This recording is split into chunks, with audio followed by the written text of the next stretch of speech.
All right, welcome back to part 2 of my interview with CEO of Bellator Fighting Championships, with Bjorn Rebney. This is Dr. Rhadi Ferguson. It is late in the evening, Bjorn. Yes, it is. It is late, but I've still got energy going from those fights we saw. So I probably got another hour and a half before I nod off. Please give me some so we can finish. Well, I like to ask you about Eddie Alvarez. What do you do with Eddie now? Is his contract up?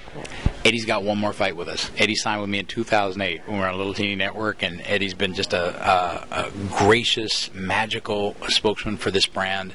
Been with us from the very beginning, giving us great fight after great fight, whether it was early on and he was beating people up and winning fights. He knocked out Toby Amata very early in the submission victory over Josh Neer, and just fight after fight. Then the fight of the year last year against Michael Chandler, and then a spectacular dominant performance tonight against Shinya Aoki. So he's been with us since the very start.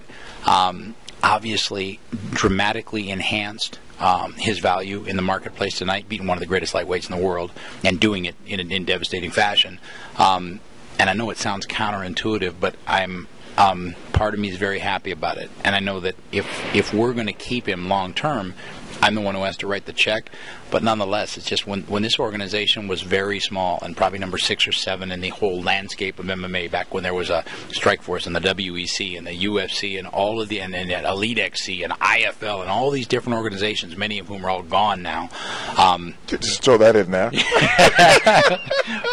Eddie was with us, and he was out there, and he was doing the interviews, and he was supporting us, and he was talking about what this could be. So your heart is kind of with Eddie. My heart is with Eddie. My mind, in terms of business, says, wow, hey, at Bellator, and Eddie just really changed the whole dynamic of the structure of what that deal would look like. But kudos to him. He got a beautiful wife and 3 great kids, and he's been nothing but good for us. So he's got one more fight left with us, which I'm sure we'll do sometime in the next 4 or 5 months. And if he ends up fighting for us, it'll be great. And if he ends up fighting somewhere else, I'm sure he'll do extremely well as well. Well, I tell you what. Let's talk about something that he mentioned in the post-fight conference. He talked about a possible clause to put in for champs. Now, the great thing I like about the Bellator system as a former amateur athlete who's gone through the Olympics is that it mimics the Olympic trials. And the wrestling Olympic trials is this weekend, meaning you have the up-and-comers who come through the tournament, and the tournament winner fights the person who's number 1, fights the champ. But the difference in the Olympic trial system is that the number 1 guy, you have to beat him 2 out of 3 that night. MMA doesn't lend itself to that type of setup. Right. Is there possibly, I mean, you couldn't possibly answer it now, but is it something that you would possibly look at in the future of maybe some type of clause or monetary structure, or seeing if you could actually put something in that gives the champ a little bit more of an advantage because he's the champ, because he hasn't had the opportunity to prep himself like individuals have through the tournament? Right. The initial answer at 30,000 feet would be no. Okay.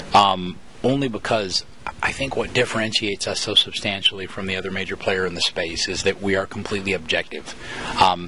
There's never a guy dressed in a shiny suit like this sitting behind a desk who decides something based on emotion, what fans might or might not want to see, or gate, or pay-per-view buy rates. It's not about that. It's about the purity of the competition, and that's what we've really stood for since we launched in 2009. So I think it would be very difficult to construct that dynamic. The other thing I'm very safe about all the time is I never stand up and plant the flag and say, we're going to do this and we're never going to do this or do that. So there's always ways you can evolve a brand like this. There's always ways that you can continue to maintain the objectivity and the fairness, but conceivably make different inroads or different turns to make something better, more fair, more entertaining. But I can't really see what it is. I think that the purity of our system is that you win 3 fights, you get a shot at the title. You lose the title, you've got to go back into the tournament. And it keeps it very, very pure. It doesn't matter how good your hair looks, or if you're married to a supermodel, or if you had the fight of the year last year. All that matters is that you win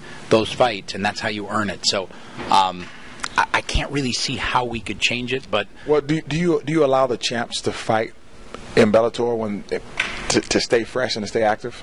Yeah, and that's been one of the things that's been a big hue and cry of fans, and I've been one amongst them, is that the problem when we only had 4 tournaments going during each season was that you weren't able to develop enough challengers to keep the champions as busy as they need to be.